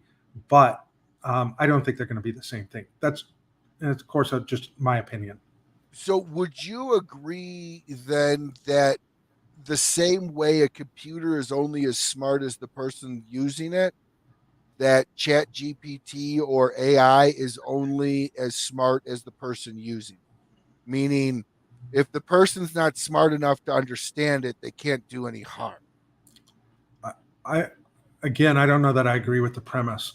I think that you can provide extremely powerful engines like Chat GPT, and the engine is no more powerful or less powerful than the person who uses it. Just the outcomes that the person creates will be less impactful or more impactful. But the system itself has a degree of power that's in it that's absolutely amazing. So essentially, Dan's outtake on this is much more of this is going to be used for good. No, I did not say that at all. Oh, okay. I believe there's going to be a hall of mirrors that is going to make distinguishing reality from what's illusion very difficult. I believe that there's people who are going to be able to put that to work and do good and great things. But I believe equally that the people who are the tyrants or the pharaohs will be using those same powers in very terrible ways. You think about what's occurring in China today with limited AI system where they're doing social scoring. Nothing is more tyrannical to a population than that. Correct. These tools just get better and better. So like everything in life, many things are neutral. It depends, a firearm has no morality. How you use a firearm has morality. Yeah, very true. Very true. And for those that don't understand social scoring in China, what essentially, just really quickly, they're essentially giving you a score that allows you to either be able to travel, buy groceries, do X, Y, or Z with inside of the country. And they're using AI to track that. And sometimes they forbid people to travel on trains and airplanes and stuff like that. That's what Dan's referring to. That's really kind of the dark side, the evil use of something like this. I personally think more so than not, this is going to be used in a very, very positive way. You're always going to have crooks, shysters, gangsters. You're always going to have the workarounds. But as you bring this into the cigar world, Dan, how are you going to encourage or not encourage other brands to kind of do so? Like if Abe reached out to you, hey, I want to do something like this with all my cigars. Look, we're a transparent, open company. There's no company that's ever called me and I haven't said, this is how I can help. I know the answers to those questions, or I don't know those answers, and I can't help. But we're always open. It's about growing the industry. I'm certainly not going to help the online Amazons and Walmarts. Those guys can pound sand. Yeah, correct. Outside of that, in these family-owned brick and mortars and the brands that we work with, if a manufacturer, brand owner came to us, all I can do is say, thank you. Somebody else helped us on how you do cost accounting for cigars, or how you do whatever we're doing. So there's a tremendous amount of friendship that occurs across the manufacturing side and being able to help each other. And if shop owners or whatnot, we will certainly open and share with them in anything that helps their journey be better, because it would be my vision that these stories can be told more easily and more often. We live in a time when we're losing some of the oldest leaders of the cigar industry in the U.S. Their stories are at risk of being lost. The Fuentes published a beautiful book that encapsulate all this, and unfortunately, that book is out of the reach. Now, the artwork in it makes the book special in the way it's printed, but the stories are out of reach for most people. Where if they had an AI engine that could help with some of those, or could serve up the videos that they were able to capture, that's the heritage that you want to be able to continue with. The documentary that Pete Johnson and those guys built, those hand rolled, that's such an excellent piece, and I think it's complementary with systems and thoughts like this to capture the industry, to be able to share it. So is Dan starting a side business creating? No, no, I'm just totally kidding. we Dan doesn't have time. Micallef Cigars, and we work in the other businesses that we work in. But we're certainly happy to share knowledge and show people how we did things. So how much people have done it before us? So I'm just going to come straight out and say it. Dan, you're a geek. I'm a geek. We're both tech geeks. We feed on this type of technology. We get giddy, and it doesn't matter if it's industry. Correct. No, totally. Or yes, technology. Yes, and that shows you the 2 decades at Microsoft. Like, you get giddy with this stuff. Stop. How much fun did you have creating this? Well, I had a lot of fun because the first version we built helps us write our copy and marketing and all of that. And so by working hard for a couple of weeks, we were able to solve a problem so that all of our sales team and everybody has access to tools to be able to write better copy. And if you've ever noticed in the world today, it's very hard to write good copy. and it's long and it's painful. And so we first solved a problem for ourselves, and then we looked around and said, this is pretty cool. Maybe other people have some fun with it. And so that's why we're exposing it externally as Micallef. What gave you the thorn in your side to do this? Because this isn't something that the average person just wakes up and goes, I'm going to create a whole system. So what drove this in you? And be honest, a little bit of it was I feel like we're playing true confessions, Well, yeah, because I get into this. The reality is I don't follow pop culture. I don't follow many sports. I really love business. I love business because whether it's improving something for my employees and their families, or I improve it for our distribution network through retailers, or I improve it for consumers and friends, those are the things that just set off the dopamine inside of me. And so when you're able to build something that has potential of more scale or more reach or more accurate answers, the dashboard that we use internally to help us with sales, where they happened, when they happened, how that impacts our inventory levels, how long a SKU's in existence, how that combines with the production reporting from the factory in Esteli. We've built platforms for all of those things. And so this is actually the first time that somebody's publicly seeing some of the platforms that we've built. And I love this. I talked with you about this about a month and a half ago when you shared this with me, and just listening to you talk about it, like you were just so excited. It's so exciting. This is, and I had to talk about the downside of it just because it's kind of the elephant in the room of it. But the reality is, the upside of something like this, when used the right way, is just mind blowing. What this can do for someone's personal life, in their own ability to schedule, their own ability to write in their own life. But let's tackle a core problem in the premium cigar industry. That's bringing new smokers into the premium cigar industry. Yes. Okay. Why wouldn't we have, if the most popular app built in the history of the world was ChatGPT, why wouldn't we have our own versions of outreach like that so that people could inquire and learn? You want to step in and you want to be a tobacconist in a shop, and there's a lot of people who have decades of smoking experience that are older than you, and you're working in a shop. Don't you want a tool that helps you like you use at work or at school? We should live with the best possible tools to help the most people that we can. We're a small company at Micallef Cigars. That gives us flexibility to try and do new things. Sometimes they work out really well. Sometimes you just learn from them and move on.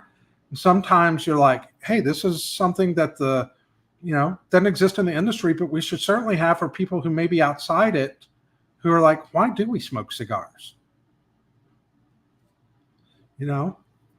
So how long before you think something like this, because I'm not going to lie, when you officially launch this widespread, I bet you're going to get a ton of manufacturers looking at this and blowing your door down. How long before you think something like this is just going to be second nature inside that cigar industry? If you're groundbreaking right now, and I say that because you're literally the first that I remotely know of in the cigar world that's using this. And it's only because the technologies are finally reaching a point of maturity where it can be done, right? It's not that I have a magic wand and made it happen. I just happen to be an early adopter, and we're doing it. You understand it too. I hope that anything that provides a better experience to our end consumers, to our brothers and sisters of the leaf, we're in favor of. We hope that lots of people do it, and it may be an issue that there's a great chance, it's highly probable that it's the right idea, but too early. My whole life has been on that trajectory, and that's okay too. There may be people who just look at it and go, hey, that's cool, but it's not for me. That's all right. But what I know is that I can help the tobacconist who's in a shop who's trying to sell Micallef cigars. I can put all that knowledge in their fingertips. Whether or not their rep is there, we are there with them. And, and I think that differentiates us as a company. We want to, we have great cigars. We've got great pricing. We've got commitment to a certain set of people, family-owned brick and mortars, and we want them to have the tools to be able to do it. I can't imagine how difficult it is. I have friends who are over in General and Forge, as an example, who sell. And how hard it is to explain that portfolio to help a tobacconist. Now, there's some quintessential brands there. I mean, that's amazing. But to really master it and kind of know what's going on, they don't provide any information on their factory in Nicaragua. I know more about their factory than most of their salespeople. And it's because we work with them in the background. Where are you getting your molds? This is where we're getting our molds. What do you think? And that's the partnership that happens across the industry and helping each other out as neighbors. But we're deeply committed to it. I can't make people use a tool, but I can certainly provide it. And as a company, Al gets it completely. Amanda gets it. Our sales team gets it. Being able to provide the right information at the fingertips for people. If somebody said, two other brands said, hey, let's build one app that has all of our information in it. Maybe that's interesting. Maybe that's a better tool for tobacconists than having one app per brand or company. I think that'll be a future problem. But all of these things, people have to take interest. It has to be winning. People have to enjoy it and like it. And that's how we learn. No, I agree. And you had brought up Al. I'm really curious because having Al on the show, my gosh, he is as sharp as a tack. And the fact that painfully sharp, Ryan. I know, and the fact that I mean, my gosh, he was so hyper engaged when he was on this show. It was amazing. It was one of the biggest honors I've had on the show. And then when I met him in person, he still remembered who I was. Like he is sharp as a tack. So with somebody like Al, who's had dozens, a countless numbers of businesses that are successful, that has done things a very old-fashioned way because he has done things in an older time. How difficult is it to have a conversation to pull him into something new? Well, I think you have to look at people who are successful across their life, and successful means they have their families, that they prioritize. They have, maybe business success, and it happens at different levels. They have professional recognition in the industries that they're in. And Al has had all of those things. But in many ways, all of those people are exactly the same. They're lifelong learners. They want to learn. They want to be able, just because they didn't know how to do it 5 years ago doesn't mean they want to continue to not know. And the thing that's scary about somebody like Al in a really positive way is his uptake of that information. He's not ever going to build an AI agent, but quickly he starts assessing, can we do this? Can we do that? There's a quintessential problem, and I can't put shop data in Ask Micallef, a large language model. And if somebody says, I'm near Dallas, show me the shops. Now I can get it to be like a really high hit rate, maybe 90, 95%. But there's a fundamental limitation. I won't go into the details. And so we're using it in conjunction with our shop locator to go with it. He was fascinated in why that limitation exists. He's like, well, why can't we put that in there? But for him to be able to see that so quickly, and again, we talked about it earlier, part of that fundamental limitation has to do with the hallucinations. When somebody asks where shops are, they don't want inaccurate shop information. But a large language model, if you don't tie it down very well, it will hallucinate shops that never existed. And that's not good for consumer experience. And, we had to spend a lot of time on that scenario, and we actually pulled it from Ask Micallef. Now we just provide a link at the bottom of it to the shop locator, which is another tool that does its job very well. And coming out of this work, we actually have set up our shop locator that'll be launching, which will have all the blends that shop has been buying. So now not only are you going to be able to see the shops, but you can see what products are carrying at those shops. And that's a big step forward on a shop locator. That's you know. huge. But if you don't get down in these technologies and realize what's possible, define your shots, you never get there. And again, we're a small company. We're trying to tell our story, and so we're trying to provide some great tools for consumers and for the retailers. And it's So because we're small and fast that we're able to do these things. So Al doesn't take the stand. No, I would agree with you on that. And I know how you work. You move fast if you want We to. do. And so Al doesn't take the standpoint as somebody that works with a lot of business owners, that consults with a lot of C-level. I run into the devil I know is better than the devil I don't. And it doesn't sound like Al takes that mentality. He sounds like he takes much more of the Donald Trump mentality, if I may, of hire the right people that know more than you around you and listen to what they say. And it Well, seems like he's accepting this new wave well, coming in and is open. that's part of the solution. You have to have the right people playing the right positions at the right time. That's always true. But what I think somebody like an Al has accrued over their entire life history is a much deeper degree of wisdom. I can't take a large language model like Ask Micallef and have it solve my manufacturing platform down in our factory. They're two different tools. Now you'll get a lot of technologists who will go, oh, it'll do everything. It's a Swiss Army knife. It does everything great. Al's wise, and he's going to ask questions about what scenarios can we use it for and what can we not. And when we walk down the path of shop locators, for example, that was a great example of where there's a divergence, and Al just understands that stuff really fast. And then he's able to go out and use his superpower, which is connecting with people and telling the story. And that's kind of the fun for you working with somebody like Al, is Al knows a ton. He's forgotten more about business Sure. than I think 90% of business owners will ever even know. And the fact that he still leans so heavily on his team shows a lot about his character and his ability to know he's hired the right people. He brought Amanda into his businesses as a young woman and put her on the board of his businesses. She's listened to the conversations for the years.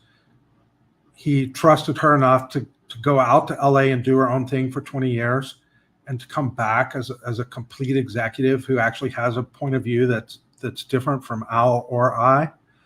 When you're comfortable and you respect the people that you're with, you can have the most brutally terrible discussions about an idea, which they are just brutally mean and tough on an idea. And then you can flip to the next subject and everybody's fine and having a great time. And we're talking about how training Bluebonnet the dog is going, and that's a very special environment to be able to work in. And I hope that most people in their lives get to have environments that are very high trust, very intellectually competitive, come in from different perspectives. There's a lot of things we don't agree on. But we know when we start getting all of us in agreement over something, we're kind of over the right target at that time. No, for sure. Absolutely. So we're going to do the last 5-pack giveaway of the night.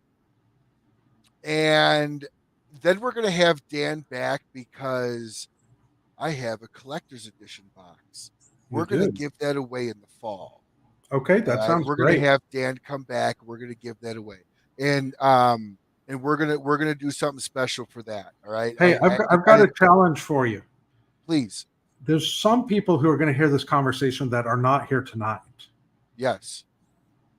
So I would like to provide a trivia question that people can come either email you or they can post an answer. And that trivia question is, and I'm going to have you send out an award to them. What award did Migdalia Sanchez Gomez win when she was in Cuba as a roller for Castro? Okay, that wins the collector's edition box. But You let's not talk answered about it anymore. Yep. I want Got a people week. who aren't with us tonight to be able to have a chance for it. You got a week. Next Thursday is the cutoff. Today, anybody watching, Dan, please type that question in and I will pin it to the top. Anybody that answers that question within a week, The not first tonight, person don't that do it live on accurately the answers it. show, that accurately answers it, I will run the answer by Dan. Dan will be the final decision of the Jeopardy answer. What's the name of the award? What's the name of the award? And you will win the Micallef Collector's Edition box.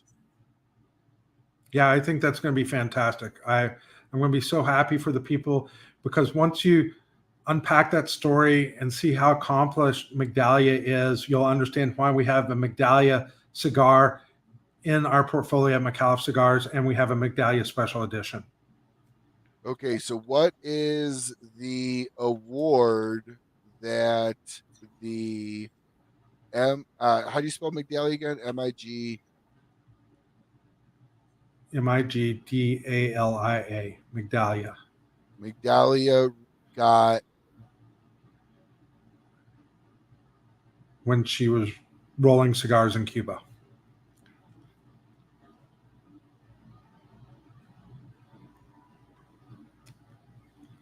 You know, we have so many great parts of our company and so deep heritage. I love being able to have people learn and search. All right. I tell you what, everybody, this is the question. What is the award that that the Migdalia got when she was rolling cigars in Cuba? What I need you to do is private message me on Messenger the answer. The first person to get the answer, I got one box. The first person to email or to message me the answer on Facebook Messenger wins it. Don't worry, Bruce. You have a chance. By the way, above Bruce, I know you're late. I was actually about to text you if you were okay.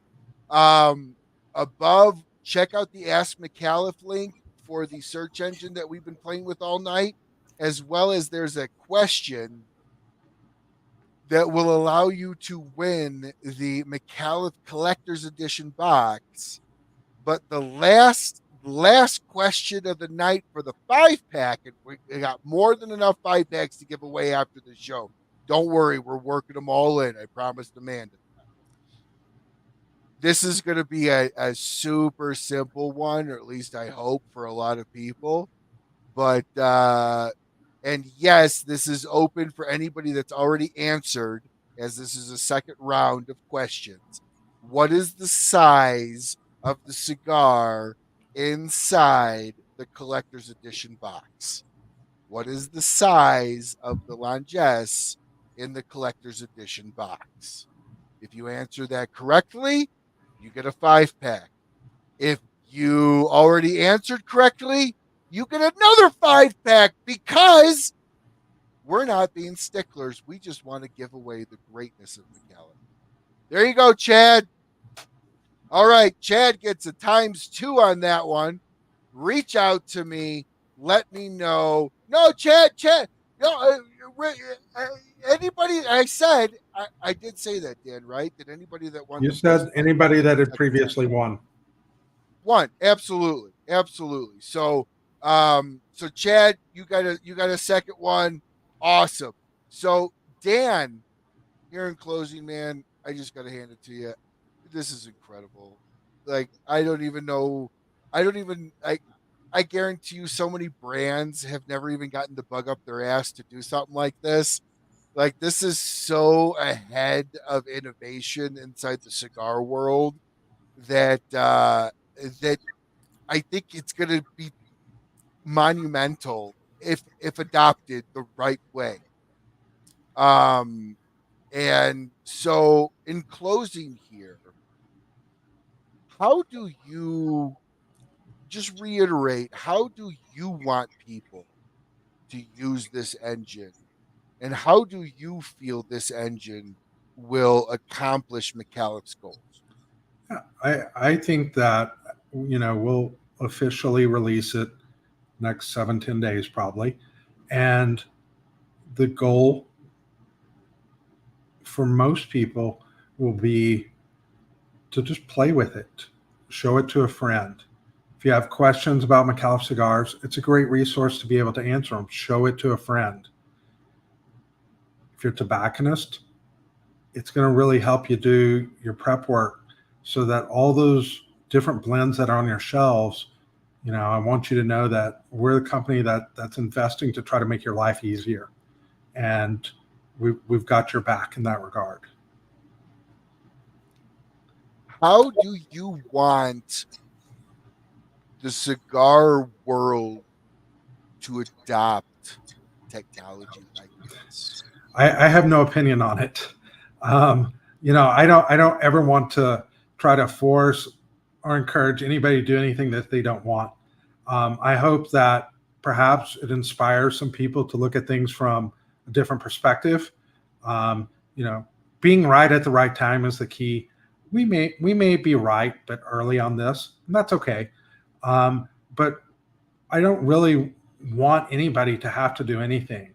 I think that there are certain doors that can be unlocked, and we can become a more interesting industry if we push ourselves to think about what do consumers really desire, and how we meet those needs. And this is just one try, and if it works great, I hope it's copied like hell, and we'll be the first to help people know how to copy it.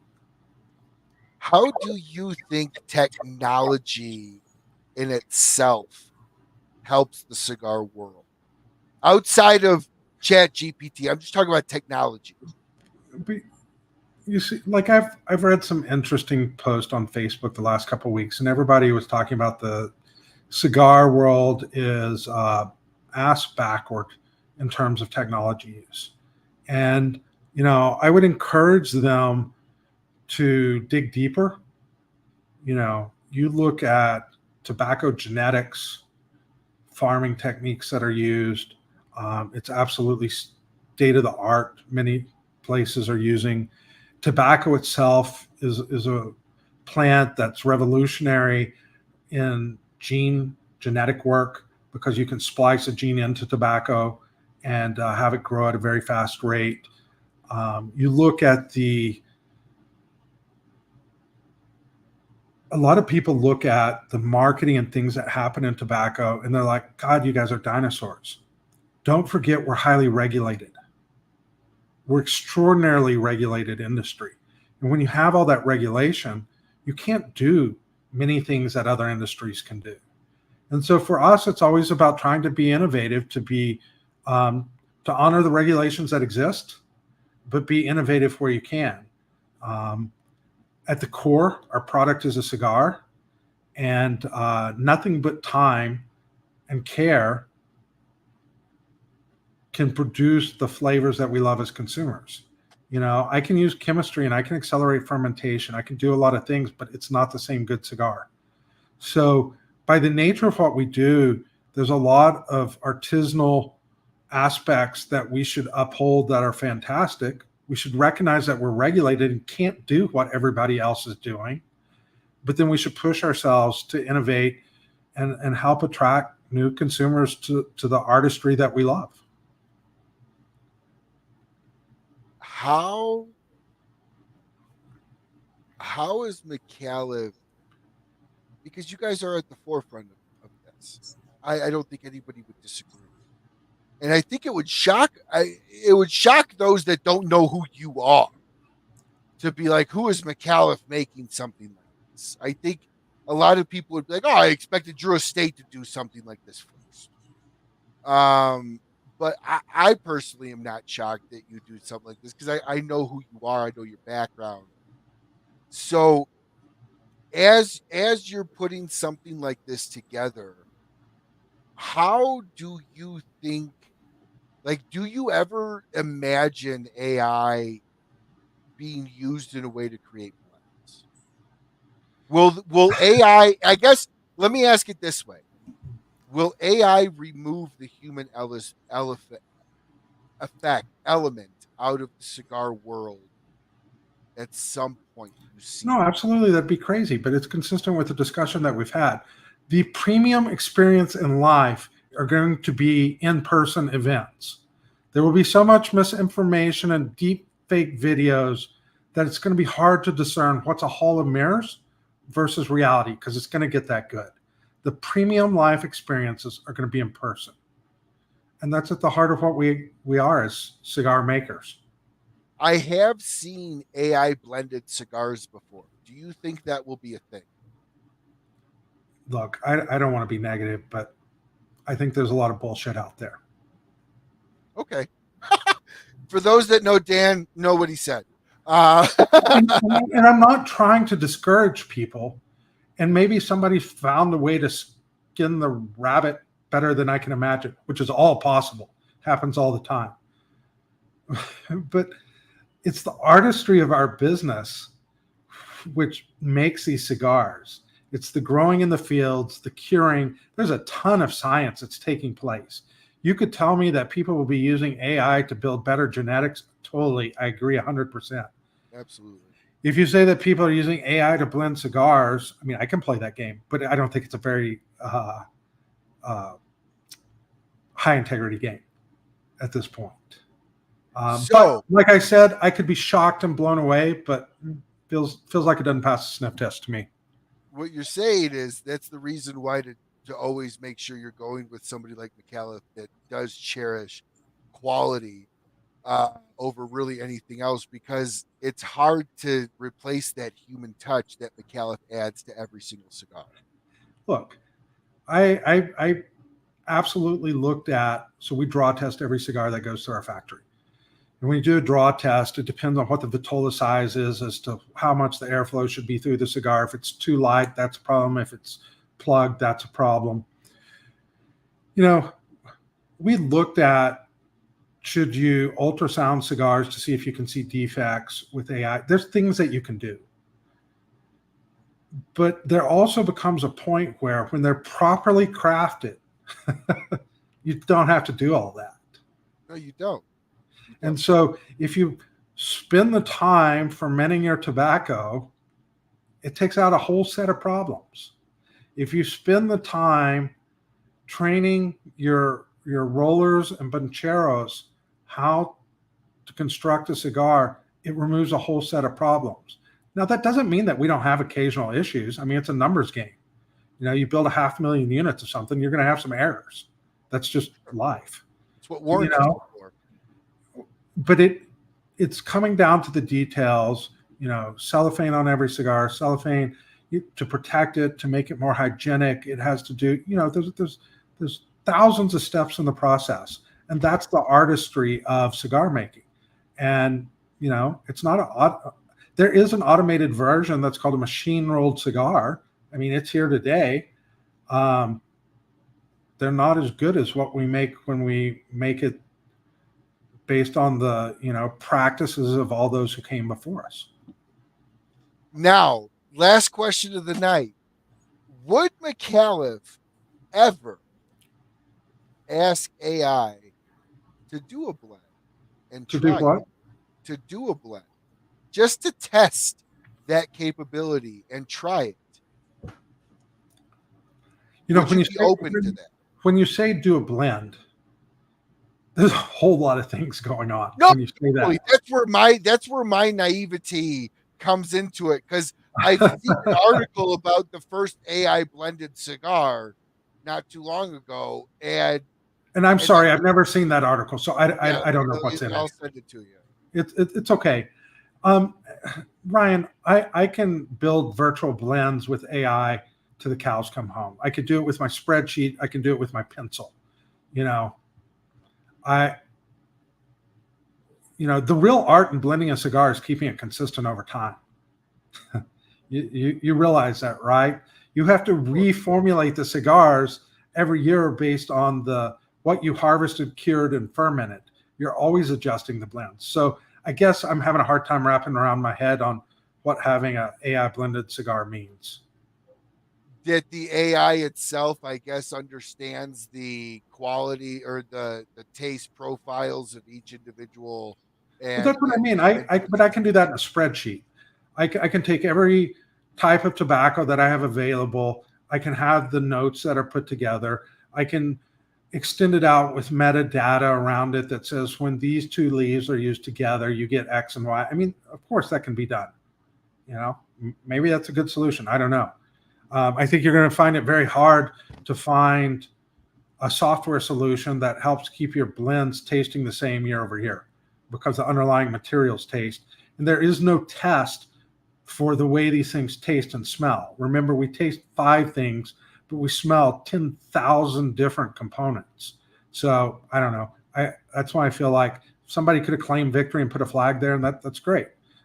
But so what I'm hearing is AI inside the cigar world, in your opinion, will never replace human tasting, testing, feel, smoking it, and coming up with that. That well, it's just not gonna. I mean, it could. In chemistry, when we work as chemists, we do something called combinatorial chemistry, where we can use AI and different substrates, and we may test 10,000 compounds at one time to see if it's bioreactive in a certain scenario. Okay? That's AI designed chemistry. We can't measure the smell and taste combinations. We don't have a way to quantify it. So I don't believe, I mean, you can fake it. This is the Hall of Mirrors conversation that you're describing, Ryan. And I think that you could fake it, and it could be fun and it could be interesting, right? I'm not taking away any of that. But because you can't quantify these things, no, I don't think it's possible. I also know that a whiskey maker can't do it. And I know that a vineyard can't do it because there's just too many compounds that are part of taste and smell. And that's something that all of us cigar smokers can hold on to, that our process will not be potentially, at least in my lifetime, 100% automated on that. That the master blenders will still mean something, and Well, that's a good thing. until you can get the analytics to separate every compound and molecule that's tasted or smelled, you can't do it. And there's no test today in the world that can separate all those things. That's why when you have San Francisco sourdough bread, it tastes like San Francisco sourdough bread. You can't copy it. Now you can take some of it and replicate it, and you can come up with new versions. And that's true of, craft beers, of distilled alcohols, cigars, perhaps cheese has some of that to it. But outside of those products, perfume has some of this to it. The list is pretty short of what can't be totally automated. You don't blend perfume with a computer. You blend it with people who have Lloyd's of London insurance policies on their nose. So I don't know. Yes. Maybe to play with. And to show what we talked about, I asked it to blend a cigar for me, and it gave me a little bit of a breakdown of kind of an understanding of a blend. So this might be somewhere for somebody to start if they make their own rolled cigars. And that's also the beauty of something like the Ask Micallef, is it can give you a lot more insight into cigars itself versus just Micallef driven cigars is all. Yeah, absolutely. And like I said, in terms of a game or to brainstorm, AI could be fantastic. In terms of finishing and keeping consistent year over year, that's a tougher problem. That requires the human touch. So, well, Dan, thank you so much for coming on. This is, I have been wanting to have a tech driven show around AI, and when you brought this to me about a month or so ago, like I was like, oh, Dan, I hope you let me bring this on, because I love this stuff. I love this technology. I love and appreciate the work that went into something like this. And I think whether this takes off or not, I think this is going to be a big positive for branding Micallef. Yeah, I mean, it's a lot of fun. And remember, it's like sending your child to first grade for the first time, right? You have something that you've protected at home and you've taken care of and you've watered and grown and try to help be ready for the real world. And then you put it out in the real world and you see how people respond. And some things are going to go well and some things may not go well, but that's how you improve it. I couldn't agree more with you. Thank you so much, Richard, for really enjoying the show tonight.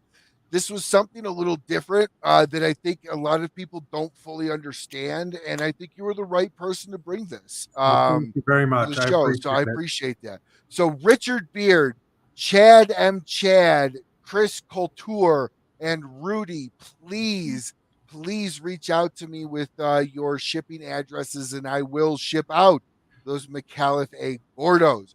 If you are watching this and you have wanted to try that collector's edition box, there is a question pinned at the very top of the comment section. If you answer it within the next week, I have one box to give away. So the first, I gotta name that. I'm gonna name that first person to answer it correctly will get that box. I will be running the answers by Dan to make sure they are correct.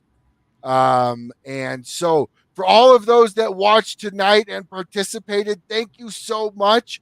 Be on the lookout for the official Ask Micallef link for you to play with. I assume, Dan, you will be launching that in the Micallef Ambassadors page probably first. We will be working with our media partner, Cigar Coop, who covers our news, and he will have the details and the permanent links. And he's a great partner with our business, and he will be the one leading with the story. Awesome. So definitely check out Cigar-Coop. We love William Cooper on this show. He's actually coming on in October. So check He's out an amazing Cigar. guy. I love Coop. Love him. Check out Cigar-Coop. Go ahead and just bookmark that and be on the lookout for the Micallef official AI release. You guys got an early beta release tonight, so please play with it. And I'm sure Dan would appreciate the data coming in as you guys play with it over the next week or so until its official release. So big shout out to all the sponsors on this show that make this show possible. Again, BAMF Cigars, ROCF Cigars, Kristoff Cigars, Sagrado Cigars, Big Sky Cigars, Cornell and Diehl Pipe Tobacco, Laura Cigars, West Tampa Tobacco Company, Dunbarton Tobacco and Trust, and of course, the guy I actually really tried to say yes to a partnership. Really took me some effort to get Dan to agree to be a partner on this show. It was one of my white whales because he told me no in the beginning. So it's such a privilege to have earned that space inside the Micallef family as a trusted show. So thank you so much, Dan, for coming on. Thank you for building a really fun tool/toy for the cigar world. And I think this is going to be adopted. If not soon, it will be adopted. I think over the next several years for sure, something like this. And you're ahead of the industry. So thank you so much. Great show tonight from Richard Beard. And thank you, Larry. Thank you very much. Great show as well. To everybody watching, thank you so much. This is the Rocky Mountain Cigar Show presented to you at the Smokin' Studios, which, by the way, Dan, when does the Red get released on smokin.com? September 5th. September 5th, everybody. Go to Smokin'. Thursday night. That's right. There will be most likely a release video, or you're going to be doing a release cast with them. We'll do a little show. We'll do a show. So definitely jump over to Smokin' Social, sign up, be a part of that group, and you will have the ability to partake in that Zoom call check out smoking.com for the release of the red. And to all those watching tonight, thank you all so much for participating. Until Dan and I see you again, smoke what you like. Smoke as many of the Micallef color series as you can, and have a great rest of your week. Bye, everyone. Take care.